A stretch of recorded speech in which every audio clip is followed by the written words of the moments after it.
జగన్మోహన్ రెడ్డి గారి పరిపాలనలో.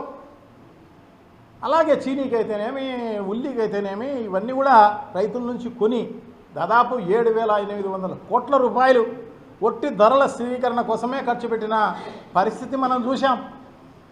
మనం ఈ 16-17 నెలల కాలంలో చంద్రబాబు నాయుడు గారు ఒక్క కేజీ అన్న ఏడన్నా మద్దతు ధర ఇచ్చి కొనుక్కున్న పరిస్థితి ఎక్కడైనా ఉందేమో చూపించండి మనండి.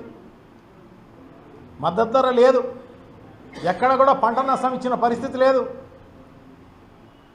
వరదలు వచ్చి వర్షాలు ఎక్కువైపోయి నష్టపోయిన పరిస్థితి రాష్ట్రంలో ఉంటే వాళ్ళకు పంట నష్టం ఇచ్చిన పరిస్థితి లేదు, క్రాప్ ఇన్సూరెన్స్ వచ్చిన పరిస్థితి లేదు. క్రాప్ ఇన్సూరెన్స్ అనేది గతంలో జగన్మోహన్ రెడ్డి గారి పరిపాలనలో ప్రభుత్వమే కట్టేది.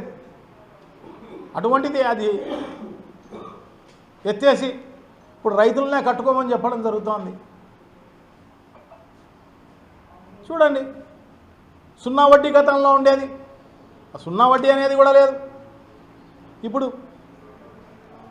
అన్నదాత సుఖీభవ అని చెప్పేసి 20,000 ఇస్తామని చెప్పేసి గొప్పగా చెప్పడం జరిగింది. సంవత్సరానికి మొదటి సంవత్సరం గాలికి పోయింది, ఇవ్వలేదు.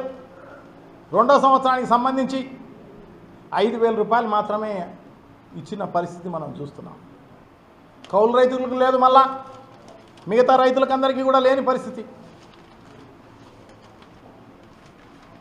40,000 రూపాయలు ఇవ్వాల్సిన రైతుకు ఇవ్వాల్సిన అన్నదాత సుఖీభవ 5,000 రూపాయలు ఇచ్చి చేతులు దులుపుకున్న పరిస్థితి మనం చూస్తున్నాం. ఈ రకంగా అడుగడుగున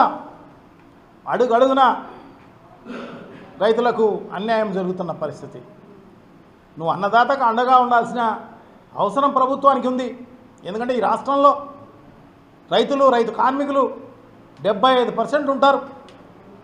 సో వాళ్ళందరూ కూడా పంటలు పండగనో లేకోకుండా పంటలు వేయలేకనో ఇబ్బంది పడి వాళ్ళందరూ నిరుద్యోగులు అయిపోతే ఎవరు ఈ రాష్ట్రాన్ని కాపాడే పరిస్థితి ఉంటుంది?